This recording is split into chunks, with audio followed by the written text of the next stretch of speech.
अपना खुद का घर बनाना हर किसी का सपना होता है। इसके लिए कोई अपार्टमेंट लेने की सोचता है तो कोई प्लॉट खरीदकर उसे अपने हिसाब से बनवाना चाहता है। अपनी अपनी ज़रूरत के हिसाब से दोनों विकल्प बेहतर हैं, लेकिन अपार्टमेंट और प्लॉट खरीदते समय हम सिर्फ उसकी कीमत पर ध्यान देते हैं।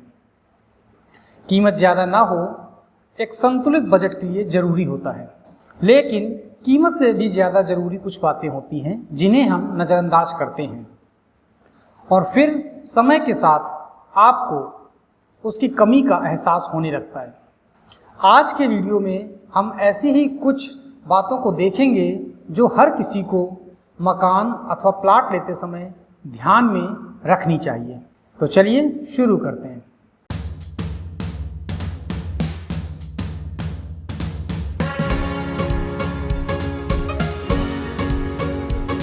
दोस्तों, सबसे पहले तो आप ये देखें कि आपको जो प्रॉपर्टी खरीदनी है वो किसकी है। कहने का मतलब है कि प्रॉपर्टी जो है वो विकास प्राधिकरण की है या आवास विकास परिषद की है, या फिर आप जो प्रॉपर्टी ले रहे हैं वो एक पर्टिकुलर प्राइवेट सोसाइटी में है। कोशिश करें कि प्राधिकरण अथवा आवास विकास का प्लॉट खरीदें। जिला विकास प्राधिकरण की प्रॉपर्टी को खरीदना ज़्यादा अच्छा माना जाता है, क्योंकि इसमें धोखाधड़ी की संभावना ना के बराबर होती है। इसके अलावा इनकी प्रॉपर्टी पर आपको बिजली, पानी, रोड, सीवर, मार्केट, स्कूल, ऐसी बहुत सारी जो मूलभूत सुविधाएं हैं वो मिल जाती हैं। इसके अलावा प्राधिकरण क्या है, समय समय पर अपने क्षेत्र में विकास कार्य करता रहता है, क्योंकि वो एक संस्था, गवर्नमेंट बॉडी है, और वहाँ पर ये नहीं कि आपने प्लॉट ले लिया तो उसकी जिम्मेदारियाँ खत्म है। वो सतत प्रयास विकास का शहर को बनाने में करता रहता है। प्राधिकरण से सस्ती, अगर आप प्राधिकरण का प्लॉट लेते हैं और आप चाहते हो कि प्राधिकरण की चूँकि प्रॉपर्टी बहुत महंगी होती है, तो सस्ती प्रॉपर्टी लेने के लिए उनकी योजनाओं पर नज़र बनाए रखें। प्राधिकरण हर साल कोई ना कोई स्कीम लाता रहता है। यहाँ पर आपको नीलामी और लॉटरी के माध्यम से प्रॉपर्टी मिल जाती है। हालांकि यहाँ की प्रॉपर्टी को ब्लैक में भी लोग खरीदते हैं, लेकिन वो थोड़ी सी महंगी पड़ती है। और जब केडीए या एलडीए या जो भी विकास प्राधिकरण है जब अपनी योजना को लॉन्च करता है, उस समय उसकी जो रेट होते हैं वो रेट ब्लैक मार्केट की तुलना में काफ़ी कम होती है। इसमें आपको इसकी रीसेल की प्रॉपर्टी भी मिल सकती है, हालांकि लेकिन रीसेल में वही दिक्कत है कि रीसेल में आपको रेट जो है ज़्यादा देने पड़ेंगे।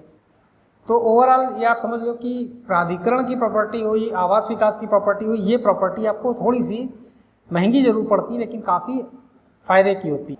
आवास विकास परिषद का तो दोस्तों गठन ही शहर के लोगों को आवास उपलब्ध कराने के लिए हुआ था। इसका काम ही है कि शहर के लोगों के लिए आवास की व्यवस्था करना। ये समय समय पर आवासीय योजनाएं लाता रहता है। इसके लिए ज़रूरतमंद को परिषद की वेबसाइट पर विजिट करते रहना चाहिए। अगर आप चाहते हो कि आवास विकास की किसी योजना में आपको जो है प्रॉपर्टी लेनी है, तो ज़रूरी है कि आप आवास विकास परिषद की वेबसाइट को विजिट करें। तो आपको कहीं भागने की ज़रूरत नहीं है। जो भी अपडेट है तो विकास परिषद अपनी साइट पर अपडेट करता रहता है। यहाँ से आपको लोन में प्रॉपर्टी मिल सकती है, क्योंकि आवास विकास परिषद और केडीए या जो भी विकास प्राधिकरण है, यहाँ से अगर आप मकान लेने की सोच रहे हैं तो आपको आसानी से लोन मिल जाता है, क्योंकि इनकी प्रॉपर्टी पे 99% लोन हो जाता है। आवास विकास परिषद की प्रॉपर्टी में भी आपको बिजली, सड़क, सीवर, पानी, मार्केट, पार्क, स्कूल जैसी सभी व्यवस्थाएं मिलती हैं।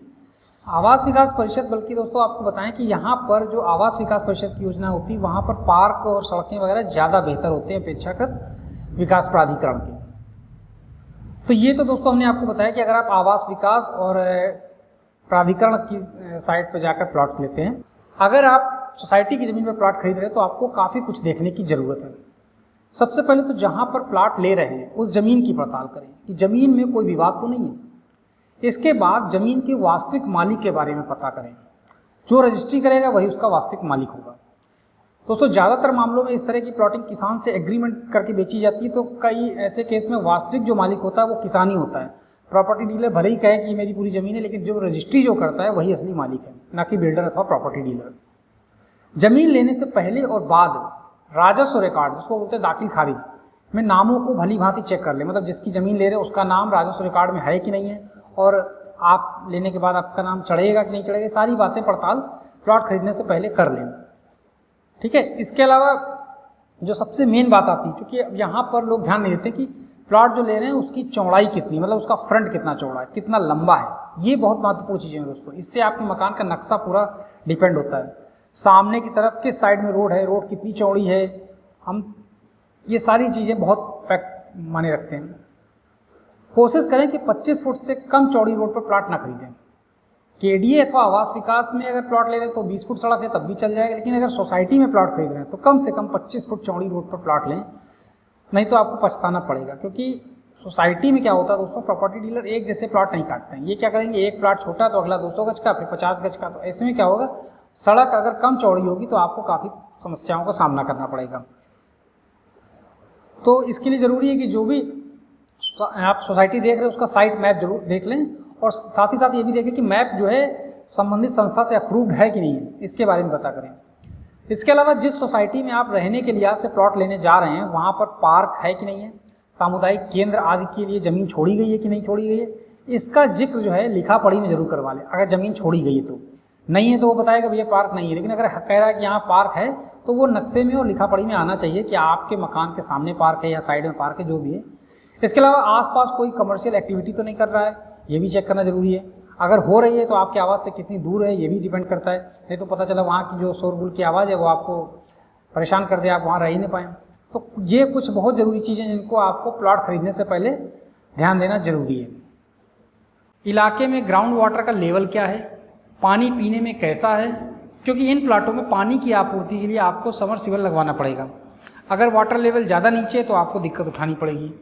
सीवर बिजली पानी के लिए क्या कोई सुविधा दी जा रही है, क्योंकि यहाँ पर पहले से सुविधा नहीं होगी, जो देगा तो वो बिल्डर देगा, इसका भी पता कर लें। और अगर दी जा रही है तो क्या उसका कोई लिखित एग्रीमेंट किया जा रहा है या नहीं, क्योंकि दोस्तों सोसाइटी में मौखिक की गई बातों का कोई अर्थ नहीं है, इसलिए हर बात लिखित में लें। प्रॉपर्टी पर लोन लेने की कोशिश करें, इससे आप फंसेंगे नहीं। जब प्रॉपर्टी खरीद लें तो दाखिल खारिज जरूर करवा लें। और तो दोस्तों कीमत से भी ज़्यादा ज़रूरी ये बातें हैं जो मैंने आपको बताई। प्लॉट का साइज, उसका फ्रंट कितना चौड़ा है, लेंथ कितनी है, वहाँ पर क्या क्या सुविधाएं मिल रही हैं, इसके अलावा आसपास होने वाली कमर्शियल एक्टिविटी, वाटर लेवल, सामुदायिक शौचालय, पार्क, ये सारी जो सड़क कितनी चौड़ी है, ये सारी की सारी जो चीज़ें बताई ये बहुत महत्वपूर्ण है, कीमत से भी ज़्यादा महत्वपूर्ण है। क्योंकि कीमत तो आप दोस्तों एक बार देंगे, और इनकी कमी अगर रहती है आपके मकान में जहाँ आप रह रहे हो तो आप जब तक वहाँ रहेंगे तब तक अपने आप को कोसेंगे कि मैंने यहाँ मकान क्यों लिया। तो इसलिए बहुत ज़रूरी है कि आप कीमत के साथ साथ इन बातों को भी ध्यान में रखें। उम्मीद करते हैं कि आज का ये वीडियो आपको पसंद आया। ऐसे ही नए वीडियो के लिए आप हमारे चैनल को सब्सक्राइब करें, साथ ही साथ बेल आइकन को प्रेस करें ताकि हर नए वीडियो का नोटिफिकेशन आप तक सबसे पहले पहुँचे।